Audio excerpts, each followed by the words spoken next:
Hello everyone, I am playing Stillwater today. Almost forgot to unmute my mic. And yeah, I don't normally play horror games. Also, I apologize for any dogs barking that you may hear. I have 2 dogs, and my grandma's got a bunch of small dogs, and I live right by her trailer. So, yeah. But, yeah, I decided to try this horror game called Stillwater, because I was going to play Pokemon Pathways, but the friend I played it with is busy today, and I didn't want to play it without him. So I'll probably do that later in the week. So I might post more than once. I guess it's the first time this week. I might post earlier next week as well as posting Saturdays. So I might post twice. But yeah, let's start the game. Maybe. Is my keyboard on? Yeah? Do I click the screen? Yes. Oh, okay. I don't even think I need my keyboard. Oh, and there's the volume. Okay, so there are tag warnings on it. Let's see, shaking screen, abrupt sounds, minor jump scares, and mentions of offing yourself. So, be warned. Hopefully it's not too bad. Hopefully it's not bad enough that I have to stop playing it. Okay, let's start. This is a work of fiction. The resemblance to any real-life people is purely coincidental. This game contains depictions of horror, mature themes, violence, and strong language. Viewer discretion is advised.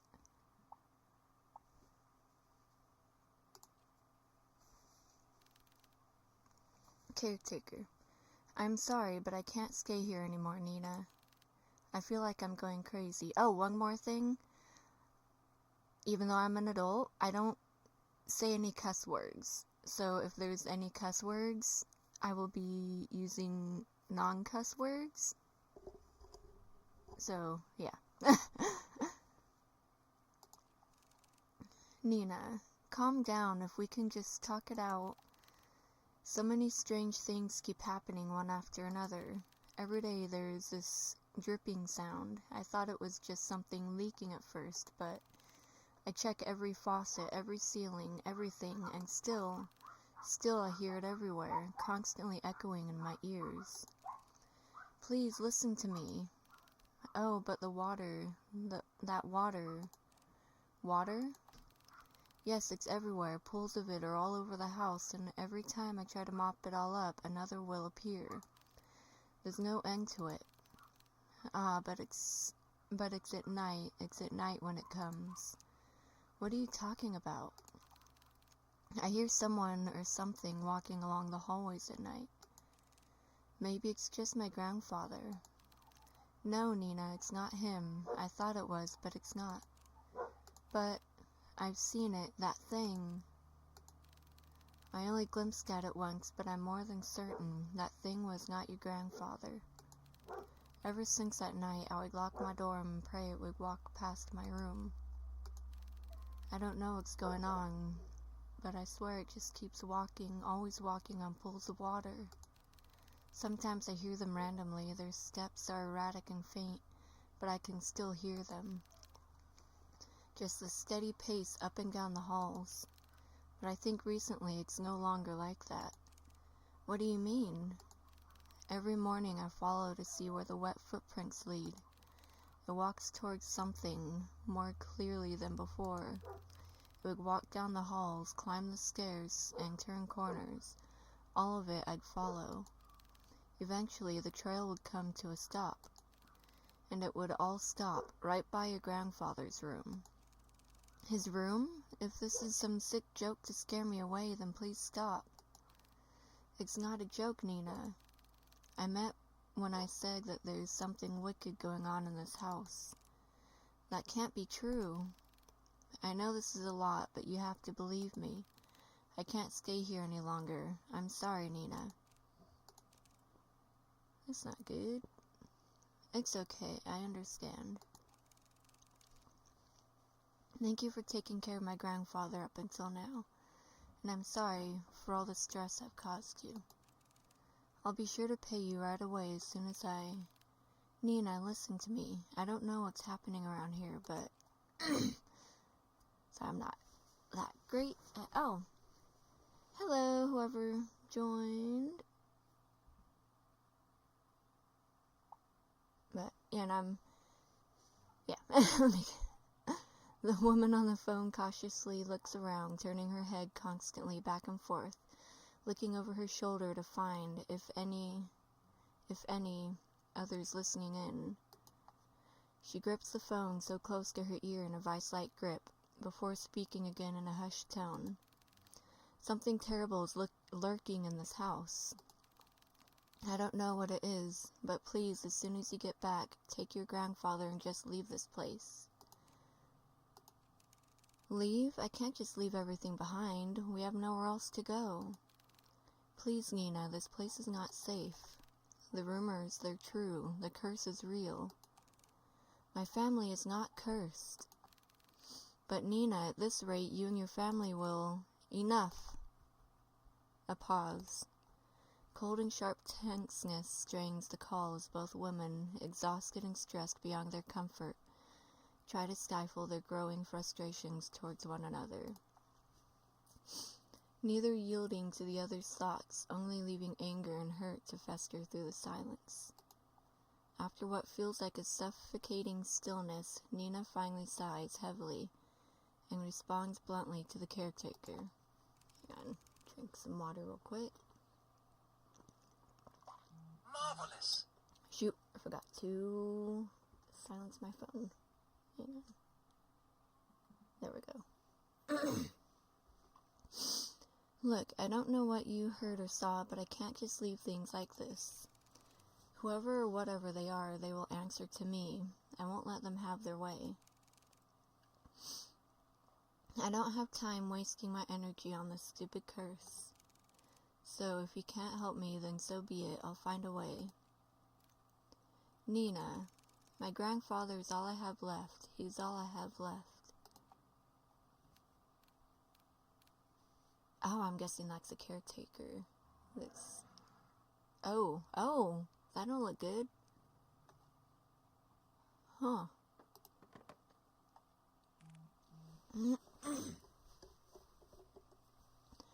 Diner, 7 a.m. Amid a foggy morning, there sits a man by the corner of a booth. He drinks black coffee and, depending on his mood, occasionally orders a donut. And today it was just black coffee. Oh, he's cool looking. He looks tired. I swear I've seen that amount of paperwork. I've never seen that amount of paperwork in my life. A freaking mountain worth of it. You're a valuable member of our team, Hugo. My foot! What the heck? I'm starting to believe that I was bamboozled into joining their agency. Huh. Oh, you're valid. Oh, I see. My foot isn't. Okay. Hugo Laurent, age 30, takes a good look at his cup of joe and chugs it all in one sitting. He then continues to grumble to himself about last night's grueling work at the office. I really need to find a different job. As he contemplates his poor life choices, he looks out towards the early mist. There was something inherently terrifying about the fog to him, how it engulfs everything and nothing.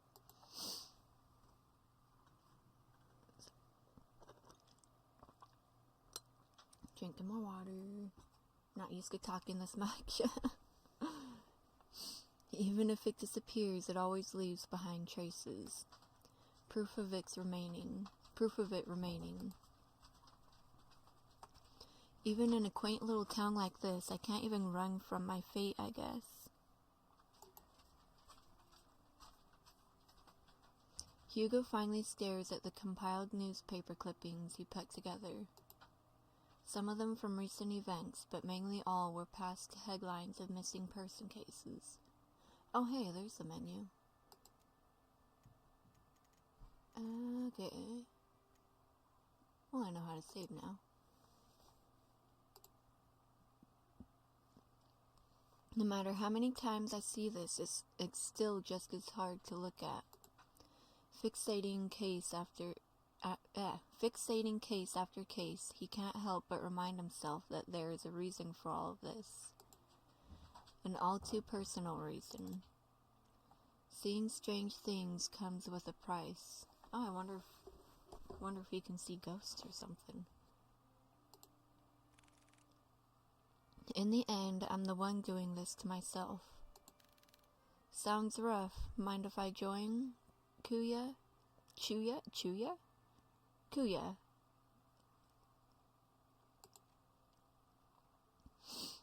An annoyingly familiar voice interrupts his train of thought.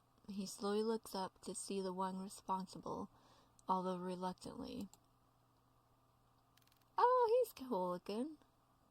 Good morning, Hugo. I thought he just said his name was Chuya. Kuya, not Chuya. Hugo scowls and turns away from... Oh, wait, no. That's Kuya. Right? I don't know. Hugo scowls and turns away from him. He then gathers the files and shoves it back into the binder. Meanwhile, the tall man takes this as an initiative and sits at the opposite end of the booth. He greets a waitress passing by and orders himself the hefty body breakfast special with an extra plate. As usual, the waitress is happy to oblige and goes back to the counter to relay his order. The man then looks back at Hugo. He sees the empty cup and the now jumbled newspaper clippings.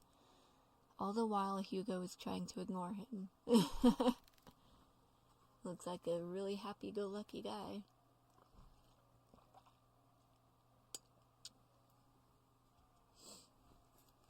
You really should eat something with that black coffee.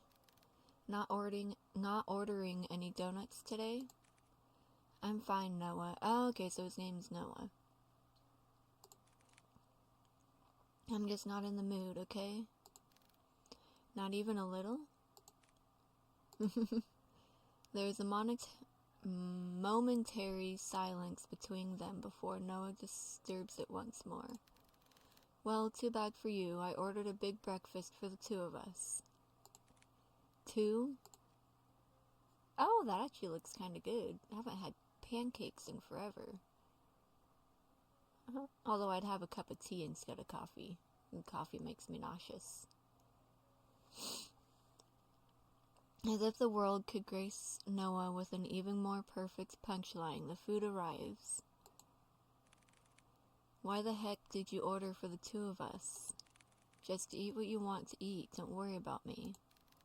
Wow. Mucking Masarup? Right, Hugo? Is that... Don't know what that's supposed to mean, but... Are you even listening to me? Come on, we both know that if you don't eat now, who knows when you will, and I'm not about to let you faint again. Oh. So, open wide. Noah DeLeon, age 27, a natural born charmer, is also the only person in the world who lovingly threatens him to eat it every day. Kind of reminds me of, like, Aizawa and Mike from My Hero. It's like Aizawa is always broody and, like, tired and depressed looking, and Mike is all happy-go-lucky. With a pensive look, Hugo finally gives in and eats the generous spoonful without further complaints. It's good. Right? Good food will always help cheer you up. Darn him, I got swept away again. Oh, by the way, the chief will be out for a business trip. She mentioned it will be for a couple of days. When did she tell you this? I didn't hear anything about it. Yesterday, I think. Yesterday? She told me to sort out the cabinets yesterday. She didn't mention anything about a business trip. I guess it was a pretty sudden one. Well, I mean, she did tell me to tell you. And lucky me, I know where you go every morning. You know what? I'm not surprised anymore. Well, what do you want to do? We technically have the day off. I'm gonna head back to the office. There's a couple of boxes I didn't get a chance to sort out. In that case, I'll come with you. Why? You could just rest for the day. And pass up this opportunity to get to know you better, Kuya? Quit it. I'm guessing that's a nickname? After their enlightening banter, the two of them finish their breakfast, pay for their meals, and head to Hugo's car.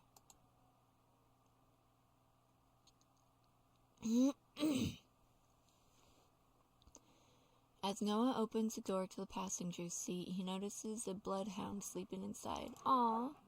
Oh, look at it! It's got lots of wrinkles. That's funny. His eyebrows cover his eyes. The big dog stirs at the sound of the car opening and lazily stares at Noah.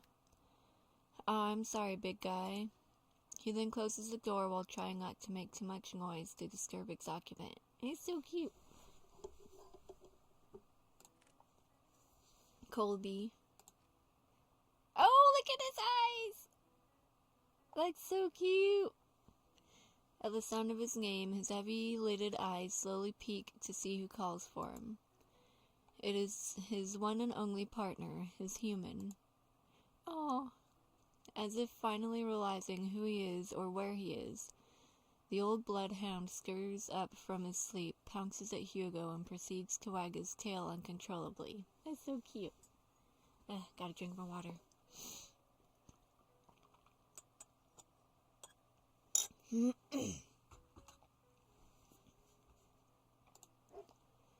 Bark.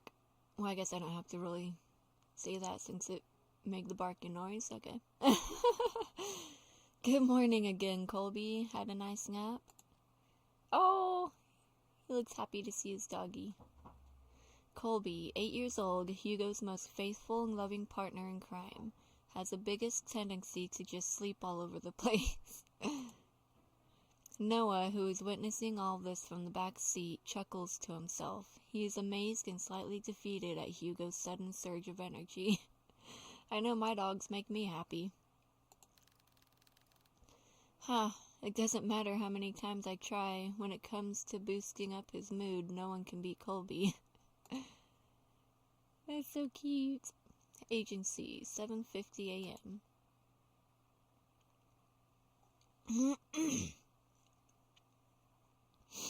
The three head back to the office. The space is just the same as Hugo left it. A decent, organized mess. To his credit, for the amount of boxes he painstakingly went through, he believes he did a fair job. Albeit it could have been better. Wow, you really outdid yourself, Hugo. It looks less crowded. Oh, shut it, will you? I said I was gonna get to it. Doggy. Thanks, boy. Before Hugo could continue to give deserved head pats, he notices someone. A woman stands timidly, peering outside from the storefront. She looks a bit frantic and even more restless with her disheveled and ill-fitted clothes, drawing emphasis to her already too visible petite frame. The woman tries to grasp the door handle several times, but stops before she could touch it. Her brows furrow, agitated and distressed about something. So much to the point it is preventing her from just simply reaching out for help. However, when she finally makes eye contact with Hugo, she immediately rushes in. Oh, I wonder if that's a caretaker or Nina. I'm guessing that might be Nina. I don't think the caretaker would. Yeah, the caretaker didn't have long hair.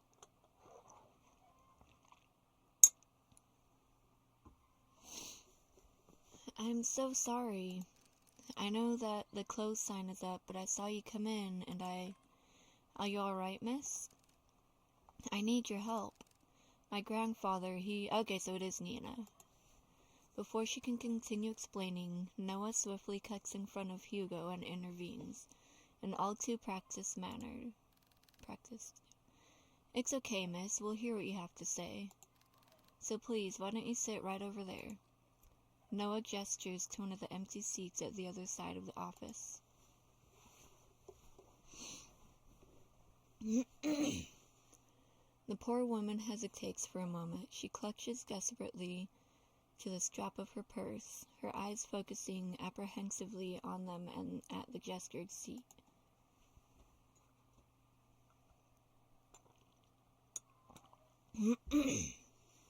After mulling over Noah's offer, she quickly glances back and nods. The woman then walks towards the corner of the room and sits at the edge of the sofa. Her posture is wary and tense, giving no signs of comfort for even this brief moment of peace. Can you start off by telling us your name? I apologize for earlier. I'm usually a bit more composed than this, but I guess I'm failing at that too. My name is Nina Mortimer. Ah, hello, Miss Nina. My name is Noah de Leon. I'm one of the assistants here. That big guy next to you is our other lovely assistant, Colby. And the one brooding over here is Private Investigator Hugo Laurent. I'm not brooding, I'm just tired. And our chief is away on business, but I think we can still accommodate you. So, how can we help you, or how can we help, Miss Nina?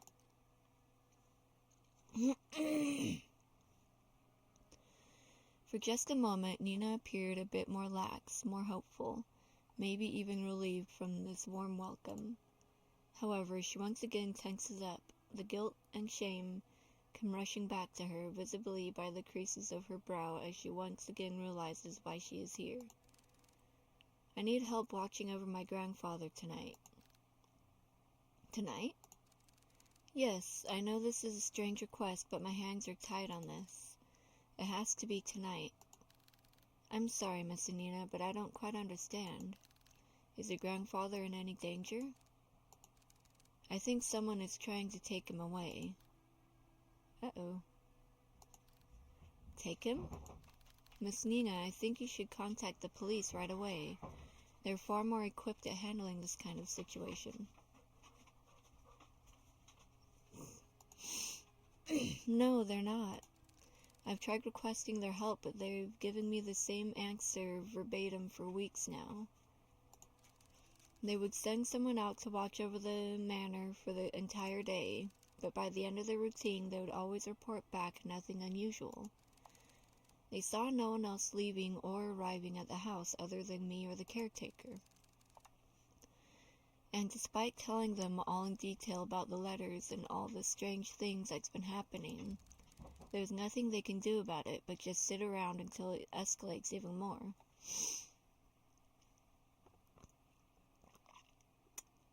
Not sure how long I can do this for. My throat's getting sore.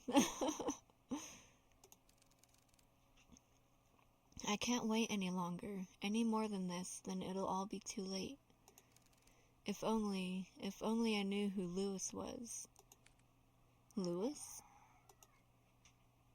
She lets out a gasp. Her hands shot out to cover her mouth, realizing she had said too much so carelessly. She tries to avert their gaze, but Hugo stares persistently at her. Miss Nina, who is Lewis? Are they the ones causing all this? Once more she contemplates, her brows knit closely together as she bites her lips nervously. It's as if the words she wanted to say have suddenly died out, too heavy to even utter. A mistake she can't take back. Before the silence stretches further, Noah speaks to Nina with a gentle and reassuring tone.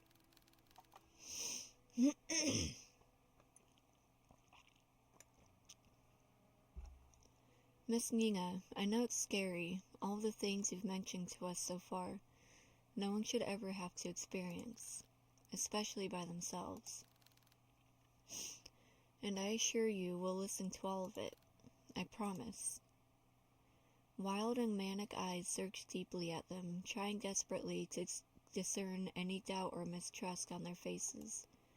However, all she sees are people who are willing to give their time to simply listen to her, to actually help her. From this alone, Nina looks to the side where her purse is and opens it. Tucked inside one of the pockets, she takes out a single, slightly crumpled envelope with a pigmented red wax seal pressed in the middle. At a glance, Hugo can tell right away that this letter appears to be a bit more worn out and antique. Sorry for all the drink breaks, I'm not used to all this talking. Well, not really talking, but just reading and, reading out loud. And it's different than just talking with friends. It's weird. And yet, despite its delicate form, it remains well preserved, well kept. It's as if the letter itself was untouched by time, forever waiting to be opened. Grandfather has been receiving cryptic letters for the past month now. The letters didn't come with an address or the name of the sender, but this one is different from the rest. This had the name Lewis on it. I've always wanted to get a wax seal kit. They always look so cool.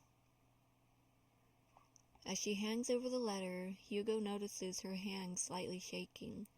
Nina is still avoiding his gaze, but he knows she's trying in earnest. But before he could reach out his hand, he senses it. A faint shift in the room, unnoticeable to the others, but all too glaringly clear to him. Oh, okay, so he can, sense ghosts or something, I'm guessing. There's something very wrong with this letter. Suddenly, Hugo recoils his hand away in pain. Like being struck with something sharp, so spontaneously, so memorable, that even if the pain disappears within seconds, a hint of it remains. Something so small akin to a prick from a rose's thorn. Or more like a paper cut. Huh. Are you alright? I'm sorry, I didn't mean to hurt you. No, I'm fine, Miss Mortimer. It's not your fault. It's not your fault. Hugo stares squarely at the cut. A thin red line starts to form slowly by the top of his index finger, trailing down and stopping just above the first crease. A red so clearly visible it's taunting. That doesn't look like a normal paper cut to me. Let me get you a band-aid. It's fine, Noah. I don't need one. But really, it's fine. It doesn't even hurt that much. Noah takes one good look at him before sighing exasperatedly and sitting back down in his chair, still eyeing on Hugo's hand. Hugo shrugs and returns his attention back to the letter, but this time, luckily, nothing happens. For it to reach all the way out here with just a letter alone is truly terrifying. Carefully, he removes the contents of the envelope and unfolds it. At first, it looks like any other normal written message. A person named Lewis is asking the other, Henry, to come meet him by the lake at midnight. Uh-oh.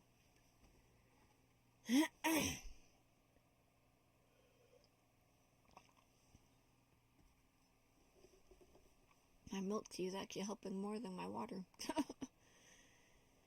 Needing to share something important with him. However, Hang on a moment. However, what's eerily striking about this is not the letter itself. Peering at the bottom of the page, a message scrawled, unlike the rest, stands visibly out to Hugo. A message that shouldn't be there. Remember our promise, Henry. When did you receive this letter? Yesterday. And your grandfather? Where is he right now? He's currently back at the house with the caretaker. I promised them I wouldn't be out for too long. I made an agreement with them, you see. Oh? What sort of agreement? The caretaker we have now agreed to watch over my grandfather, but only during the day. Before nightfall, they would leave exactly at the same time. Before nightfall? I wanted to believe that this whole thing was an elaborate scheme to scare my family away. I know this sounds crazy, but at one point I thought everyone was in on it.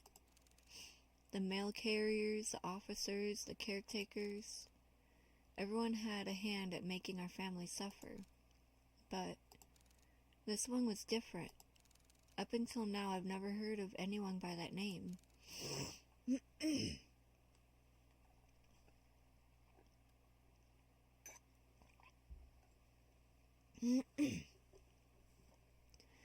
Not a relative or family friend, but they clearly know who grandfather is. If I don't do something about this, I'll lose him too. Just by uttering the words alone, Nina begins to break down. The stress, the anxiety, the fatigue, all of it was finally catching up to her. Her body hunches forward, her hands press close to her eyes, as she tries to cover the stream of tears running down her face. Oh, doggy! As an act of comfort, Colby sits closer to Nina while Noah fetches tissues for her. Hugo, on the other hand, is puzzled. She said this whole thing has been going on for the past month, but something doesn't add up. And before nightfall, I think there is more to this she is not admitting. Whatever happened with the letter, I am more than certain. Certain that whoever or whatever Lewis is, they're coming for blood. Uh-oh. Take the case? I mean, that's the main thing to this. Do you want more tissues? We'll do it. We'll take on your case. For a moment, everything goes still. You know what? He almost looks like Raihan from Pokemon Sword and Shield. The Noah guy. That's cool. For a moment, everything goes still. Their eyes and attention are solely directed at Hugo, whose eyes have a certain glint to them, now unwavering and more determined than ever.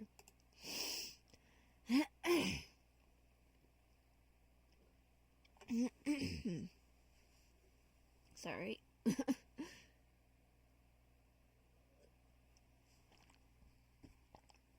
Okay. Before anyone else speaks, Nina stands up, wipes away any stray tears from her face, and walks up to him. You'll take it? Hugo simply nods. Thank you, thank you. You don't know how much this means to me.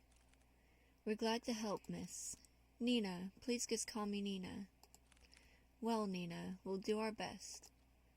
Nina smiles at Hugo and Noah in gratitude, her eyes renew with a faint gleam, a hope that maybe things will change for her and her family for the better. However, before heading out, Nina reaches into her bag once more. She takes out a small piece of paper and a pen and hastily starts jotting down something. I'm guessing her number? Oh, her address. I best be on my way now. I'll let grandfather know ahead of time you'll be coming. Also, this is my address. I'll be sure to greet you all when you arrive. And thank you again, truly. She politely bows to them and walks out of the office, already reaching into her purse for her car keys. Hugo watches from his desk as she goes to open the driver's seat. Nina looks back at the office window and takes one last look at Hugo. She waves slightly at him before finally pulling out of the parking lot and driving off. Once out of sight, Hugo turns to look at his cluttered desk. Still messy, but presentable. I guess I'll have to sort these out later. Again. Car, 5:30 p.m. Ooh, it's raining. From the ongoing downpour to the quiet hums of the car, they sit in silence. Still miles off their destination, Hugo constantly checks the rearview mirror to see any passing cars. But it was only them on the road. Noah, who usually checks his ear off by now, leans quietly against the car door as he looks out to the passing streetlights. Reserved and distant. He hasn't said a word to Hugo since they left the office. Hey, you're a lot quieter than usual. What's wrong? Huh, what a surprise. Have you been looking at me, Kuya? No, you idiot. You usually just talk a lot, that's all. So, do you miss me talking? Just say it. Do you believe her story? What? Given all the things she's told us, do you think she's telling the truth? Yes, I believe her, or at least I believe she hasn't lied to us. But you know, I can't shake this feeling that she's hiding something. Like if she left out certain details on purpose. Also, why did she have to travel this far out of town for a private eye? Surely there must have been another far closer to her home than ours. I just don't know how to explain it. As expected of you, Hugo. Are you making fun of me? No, not at all. I'm just admiring your observations. I didn't want to offend Nina earlier, so I kept quiet until she finished. But her last name caught me off guard.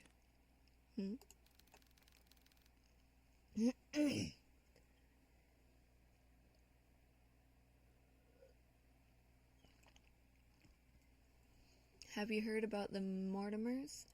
They're a pretty distinguished family that owned an esteemed fishing company. Ooh, fishing.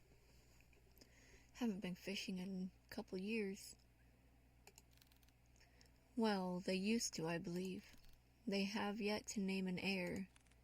What do you mean? Shouldn't it naturally go to Nina? It should, but I don't know. From what I heard, each time they try to name a successor, that relative mysteriously disappears. Uh-oh. That's not good. Gone without a trace, or so anyone thought. Their bodies would soon turn up months after. Oh, that's... Oh. And you know what's strange? All of them have been labeled as accidents by local news.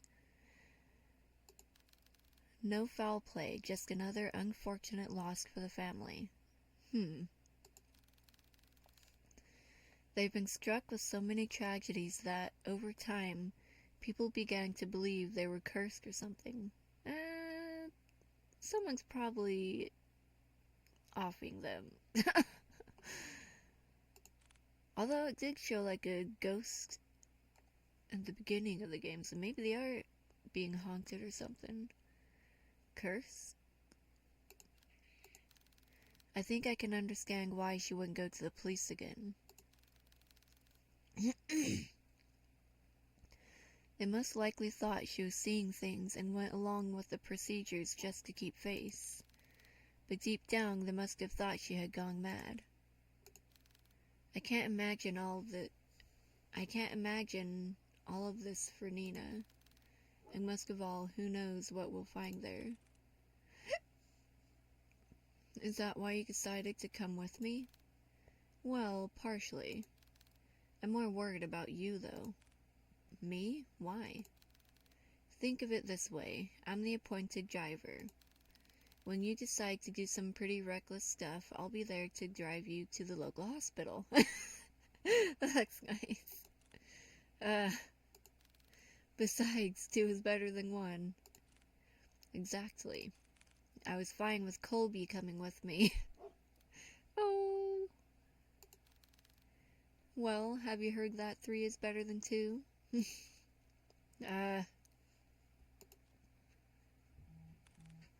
Mortimer Estate, 6 p.m.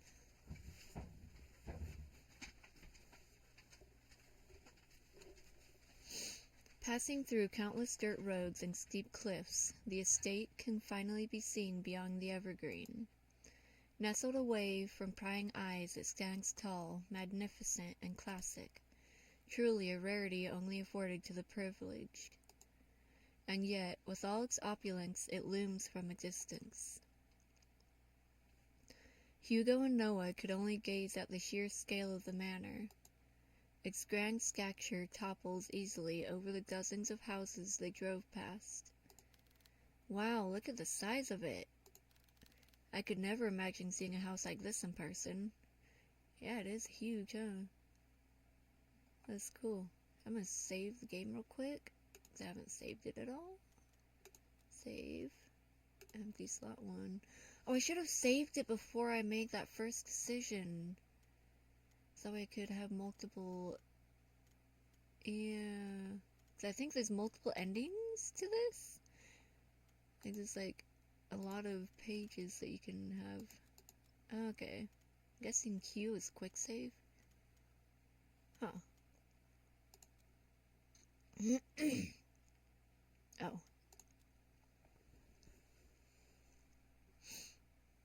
Oh, what is that?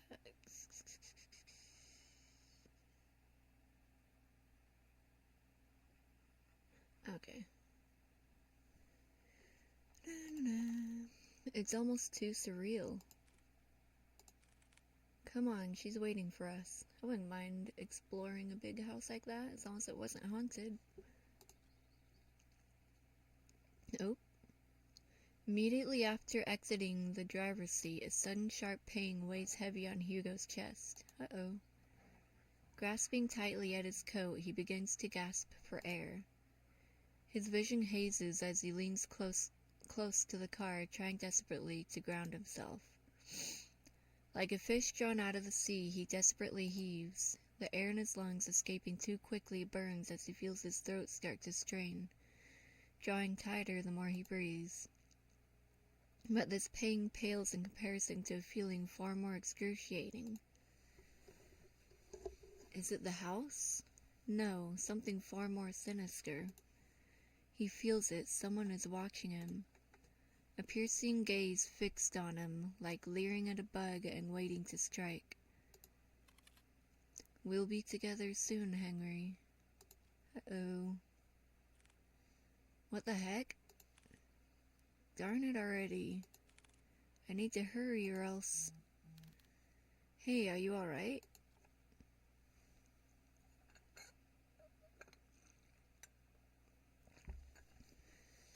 Noah calls out to him, snapping him out of his fixated trance. Doggy! Colby nudges his head against Hugo, whining with concern over his partner's well-being. Did you hear that just now? Hear what? That voice. It was so close to my ear, Is everything alright? Oh, I'm fine. Don't mind me. I'm just a bit winded out from the trip, that's all. Winded? I'd be happy to make you tea at the very least. If it's no trouble.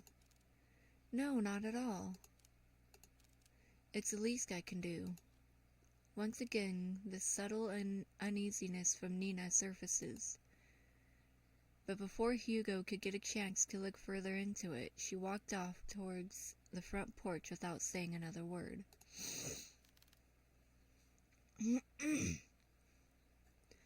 Are you sure you're alright? You sounded like you were choking earlier. I said I'm fine. Besides, we're already here. We can't back out now. Listen to me. I think you should... Noah abruptly cuts his lecture short as he notices Nina stopping by the front door. She stands by the door silently, contemplating something. It's just like before, but this time she seems even more anxious.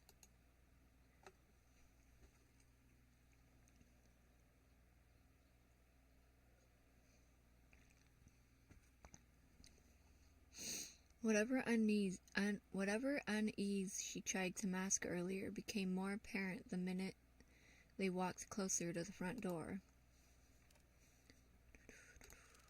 I haven't been quite honest with you, Detective. Just like before, as if carefully choosing her next words, she decides that in this situation, words are not enough. You'll see for yourselves what I mean. Uh-oh. And with that, Nina enters the house, leaving the three to follow behind. Hugo is about to enter through the foyer when he feels a tug on his arm. Don't forget what I told you. If something happens, let me know right away.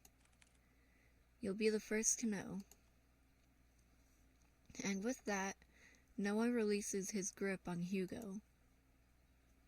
They proceed to head in, not knowing what awaits them beyond the door. Flowers, white roses. Greeted with the brightly lit hallway, Hugo notes immediately that the interior is just as grand. Adorned with floral accents and antique furnishings, the house itself exudes the word elegance. Look at that old phone. When I was younger, I'm pretty sure we had, not a working one, but we had, a broken one that we got somewhere that was, I used as a toy.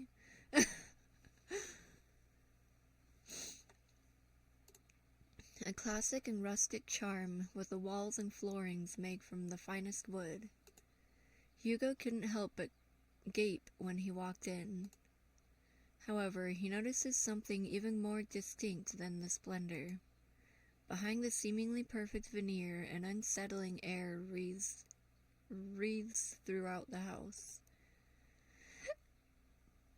leaving no room for doubt that the inside is far more terrifying than the outside. Oh, he was sitting there at the beginning of the game, too. Just staring out the window. But there was, a ghost standing right in front of him. I wonder if he's, possessed or something. Please, come this way.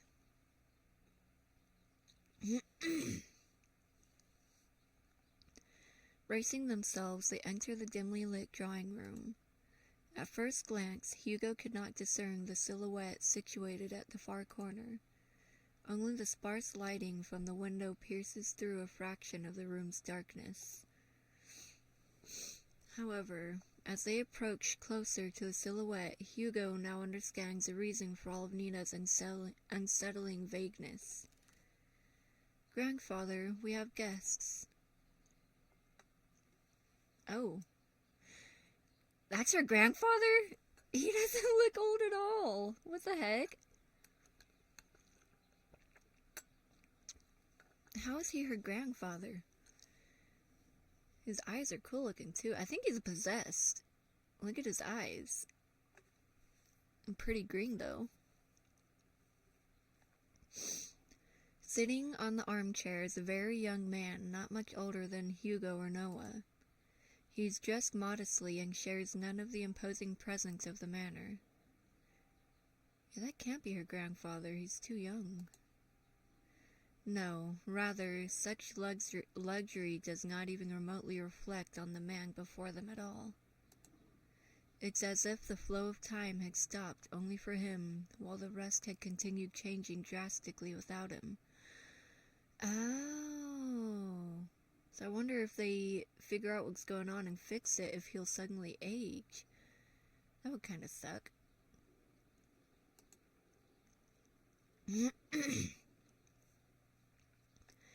Just like the letter, timeless, delicate, and jarringly out of place. Staring only at the window, the young man sits there dazed, with little acknowledgement of the people around him. Still, motionless. Like a doll. Grandpa, these are the people I spoke of. This is Detective Laurent and his two assistants, Colby and Noah. They're going to help us. Even after introducing them to the head of the Mortimer estate, Hugo and Noah could not help but feel unnerved. Yeah, Yeah, he looks like he's possessed by something. Oh, there goes the last of my tea. The man before them is supposed to be frail and older than any of them, and yet here he remains, forever unchanging, forever young. They've come a long way, so I'll be making some tea. Would you also like some, Grandpa? He does not reply back, nor does he glance at Nina or anyone else in the room. Only fixates his gaze on the rain, nothing else. I'll be sure to make a cup for you too. She then timidly gestures to Hugo and Noah back to the foyer. Bearing more questions, the two follow Nina outside. But before they leave the drawing room, Hugo takes one last look at the young man. There is an all too familiar air about Henry Mortimer. His eyes, they're similar to his own. Wait, really? His eyes weren't green. Whatever he must be longing for, Hugo knows it will never end well. Oh, probably just like, not the color, but what he sees in them or something.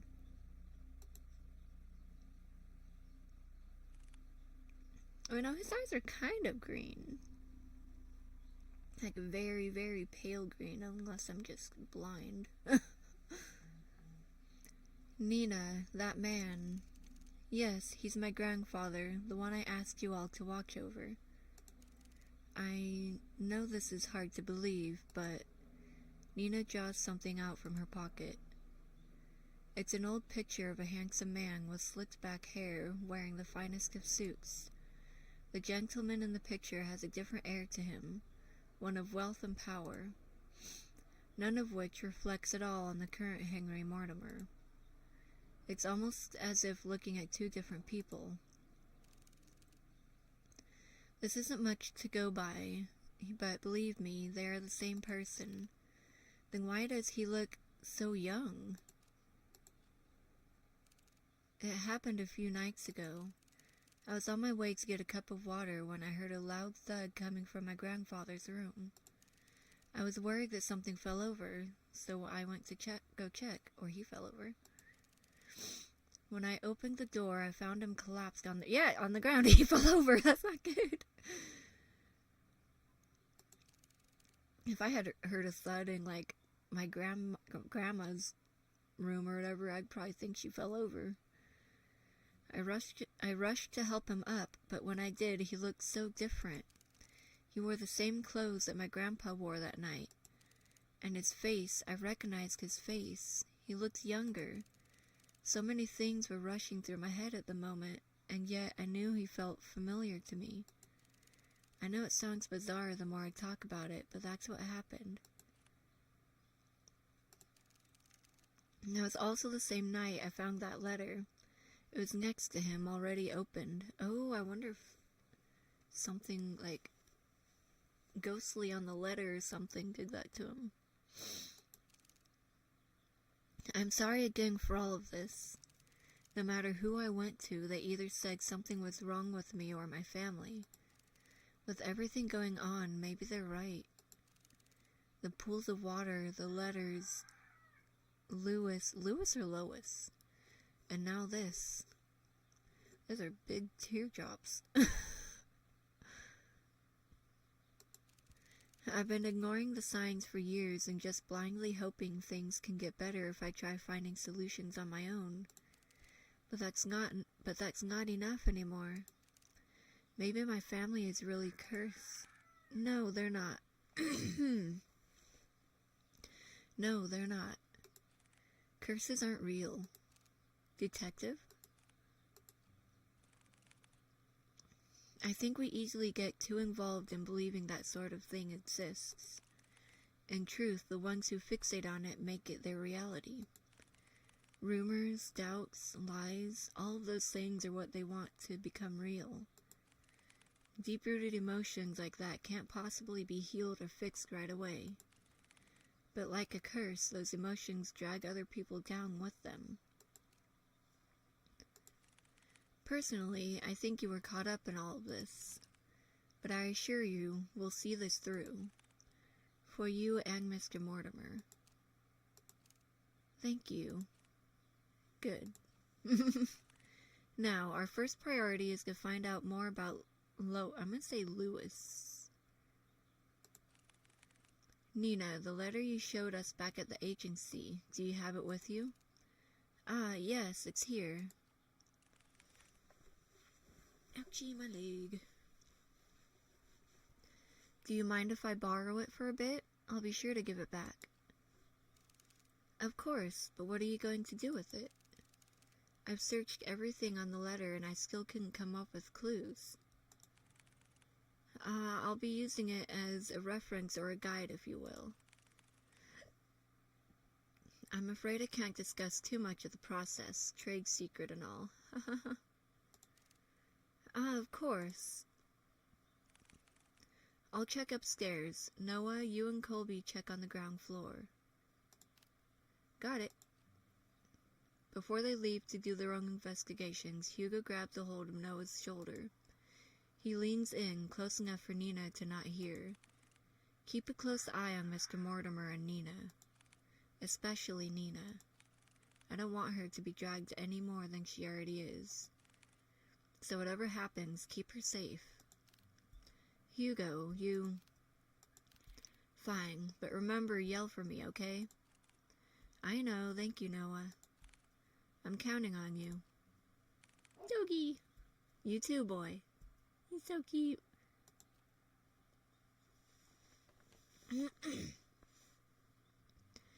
With a final nod at them, Hugo then goes towards the staircase and heads upstairs. Noah stares for a moment longer at Hugo's back before he disappears into the first floor. He then turns to look at Colby. Well, it's time we get to work. Right, Colby? So cute. Investigation start. Okay, so I might stop it here because I need to rest my throat because I'm not used to reading for so long. It's like, but yeah, let's save it. And there weren't any options to pick from yet, so I'm just gonna save it in slot 1. Yes. Okay. But yeah, I like this game so far. It's like really cool.